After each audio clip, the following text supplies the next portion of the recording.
On August 3rd, 1995, hip-hop walked into a theater divided by power. New York believed it still owned the culture. Los Angeles had the money, the stars, and the most dangerous label in the business. And the South was still being treated like an outsider. Then Outkast won an award and was met with boos. Suge Knight took the microphone and delivered a warning. And Andre 3000 said 9 words that would change the map of rap forever. The South got something to say, that's all I got to say. That night is often remembered as the beginning of the East Coast and West Coast War. But that is only part of the story. Because while New York and Los Angeles were fighting over control, another region was announcing that hip-hop no longer belonged to either coast. This is the story of the 1995 Source Awards, the night hip-hop changed its map.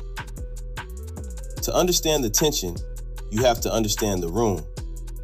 The Source Awards were not simply another music ceremony. The Source was one of the most powerful institutions in hip-hop.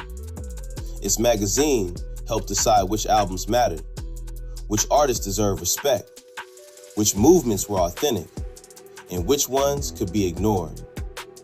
The ceremony took place at the Paramount Theater in New York City. That location mattered. New York was not simply hosting the awards. New York believed it was hosting hip-hop itself. The crowd was surrounded by the biggest names in the culture. Biggie and Bad Boy represented New York's new power. Across the room stood Death Row Records, Suge Knight, Dr. Dre, Snoop Dogg. The West Coast had transformed itself into hip-hop's commercial superpower. And somewhere between those two forces stood Outkast, a young duo from Atlanta, a region the industry still did not fully understand. New York had the history. Los Angeles had the momentum. The South had the future. But in 1995, that future was not obvious to everyone. New York had built the foundation of recorded hip-hop. The Bronx had given the culture its language. Queens, Brooklyn, Harlem, and Long Island had produced generations of artists. Los Angeles had taken that foundation and expanded it. Death Row Records turned street tension into a business model. Dr. Dre created a sound that dominated radio. Snoop Dogg became one of the most recognizable artists on earth. And Suge Knight operated like someone who believed the industry belonged to him. But Atlanta was building something different. Outkast did not sound like New York. They did not sound like Los Angeles. They were not asking to be accepted into someone else's version of hip-hop. They were creating their own. And that made the room uncomfortable. Because hip-hop was changing. The question was no longer who had built the culture. The question was who would control it next.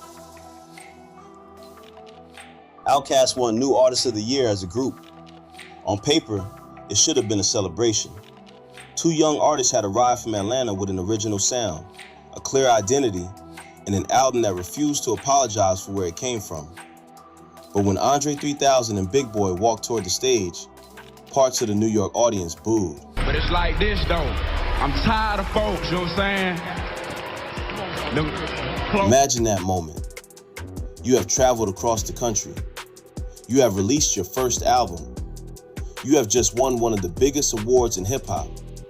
And before you can even thank the people who helped you get there, the room tells you that you do not belong. That is the part people often leave out. Andre was not speaking from comfort. He was speaking while being rejected in real time. He looked at the audience and said, Like this, the South got something to say, that's all I got to say. The South got something to say. 9 words. No long explanation. No attempt to make the room comfortable. Just a declaration. The South was not asking for permission anymore. It was not waiting for New York to approve the accent. It was not waiting for Los Angeles to validate the sound. It had something to say, and the entire culture was about to hear it. The tension did not disappear. It moved. Suge Knight was accepting the award for Motion Picture Soundtrack of the Year for Above the Rim. The soundtrack had earned its place. It was commercially successful. It carried the sound of death row into movie theaters, radio stations, and living rooms across America. But Suge was not interested in giving a normal acceptance speech. He looked across the room and said, "Any artists out there want to be an artist and want to stay a star, and don't want to have to worry about the executive producer trying to be all in the videos, all on the records, dancing, come to Death Row." Any artists out there want to be an artist and want to stay a star and don't want to have to worry about the executive producer trying to be all in the videos, all on the records, dancing, come to Death Row. The room understood exactly what he was doing. He was attacking the way Sean Combs appeared in Bad Boy videos and records. But beneath the insult was something more serious. Control. Who owns the image? Who controls the record?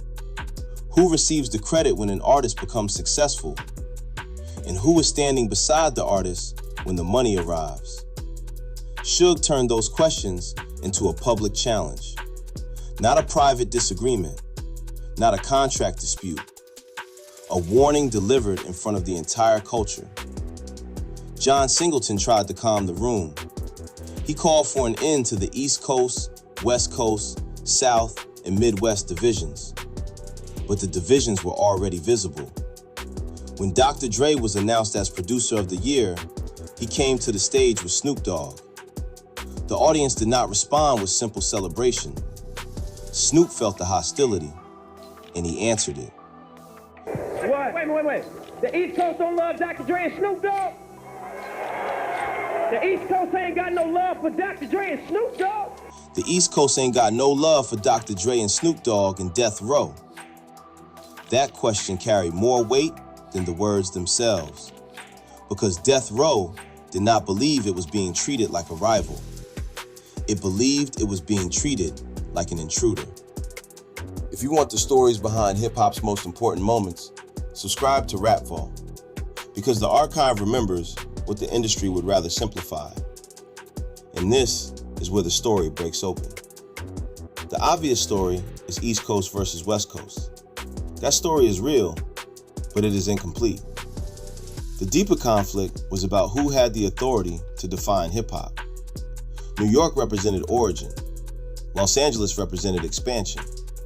But the South represented reinvention. Atlanta was not trying to recreate New York. It was not trying to imitate Los Angeles. It was building a separate cultural center. That distinction mattered, because after the Source Awards, the South became impossible to dismiss. New Orleans would build No Limit and Cash Money. Memphis would develop its own darker language. Houston would create a regional identity with global reach. Atlanta would become one of the most important cities in modern rap. But none of that happened in a vacuum. The groundwork was already being laid. The Source Awards simply gave the tension a stage. Andre 3000 did not create Southern hip-hop. He made the industry admit that it was already there. The crowd thought it was booing one group. History heard an entire region answering back. There were attempts to calm the situation. Sean Combs called for unity between the East and West. Snoop Dogg later softened his own tone. Some artists understood that the conflict was becoming bigger than the people who started it. But public tension has a way of becoming private suspicion. Private suspicion becomes business conflict. Business conflict becomes personal. And personal conflict becomes something the culture can no longer control.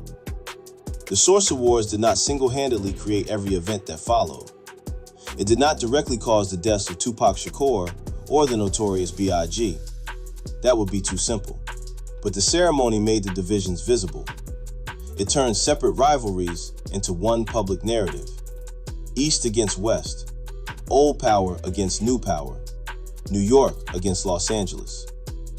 And underneath it all, the South demanding recognition. The night did not create the fracture. It showed everyone where the fracture already was. The 1995 Source Awards are often remembered as the night hip-hop went to war with itself. But the more important story is this. The old gatekeepers were losing control of the map. New York had built the foundation. Los Angeles had expanded the empire. But Atlanta, New Orleans, Memphis, and Houston were waiting outside the door. And they were no longer waiting quietly. The South did not enter hip-hop because someone invited it in. It entered because it had already built something too powerful to ignore. That is why Andre 3000's sentence still matters. The South got something to say. It was not just a response to boos. It was a warning. The culture had grown beyond the people who believed they owned it. The Source Awards did not end hip-hop's unity. They revealed that hip-hop had already become too large for one coast, one label, or one institution to control. New York had the history.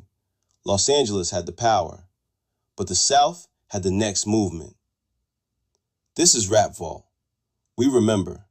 Subscribe because these stories do not tell themselves, and the industry is counting on you to forget them.